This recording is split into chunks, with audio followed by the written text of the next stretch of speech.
தாம்பரம் அடுத்த பல்லாவரம் அருகே குடிநீரில் கழிவுநீர் கலந்ததாக புகார் எழுந்திருக்கக்கூடிய நிலையில் சிகிச்சைக்காக அனுமதிக்கப்பட்ட ஒருவர் உயிரிழந்திருக்கிறார். விவரங்களுடன் நீராண்மை செய்தியாளர் சுரேஷ், உயிரிழப்பிற்கான காரணம் ஏதாவது தெரிய வந்திருக்கா? அதாவது தாம்பரம் மாநகராட்சி விநியோகம் செய்த குடிநீரில் கழிவுநீர் கலந்ததை அதை பருகிய 23க்கும் மேற்பட்ட பொதுமக்கள் குரோம்பேட்டை அரசு மருத்துவமனையில் தற்போது சிகிச்சை பெற்று வரும் சம்பவம் பெரும் பரபரப்பை ஏற்பட்டது. அதில் 54 வயதுடைய திரிவேதி என்ற பெண் தற்போது உயிரிழந்துள்ளார்.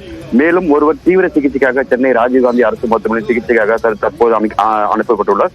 சென்னை பல்லாவரம் முத்துமாரியம்மன் கோவில் தெரு மற்றும் மலைப்பேடு பகுதியில் பொதுமக்கள் தாம்பரம் விநியோகம் செய்த குடிநீரை குடித்ததால் 23க்கும் மேற்பட்ட நபர்களுக்கு வாந்தி மயக்கம் ஏற்பட்டது. உடனே அங்கிருந்த பொதுமக்கள் அவரை 108 ஆம்புலன்ஸ் மற்றும் தனியார் ஆம்புலன்ஸ் மூலமாக குரோம்பேட்டை அரசு மருத்துவமனை சிகிச்சைக்காக அனுப்பி வைத்தனர்.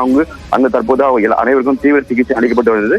இதை அறிந்த தாமோ அன்பரசன் அவர்கள் நேரில் சென்று பார்வையிட்டார். அதன் பிறகு அவர்கள் உடனே சிகிச்சை அளிக்க வேண்டும் என உடனே கட்டளை விதித்தார். அதைத் தொடர்ந்து அந்த பகுதியில் சென்ற மாநகராட்சி ஊழியர்கள் தற்போது மெடிக்கல் கேம்ப் மற்றும் தண்ணீரை ஆய்வு செய்து வருகிறனர். அதைத் தொடர்ந்து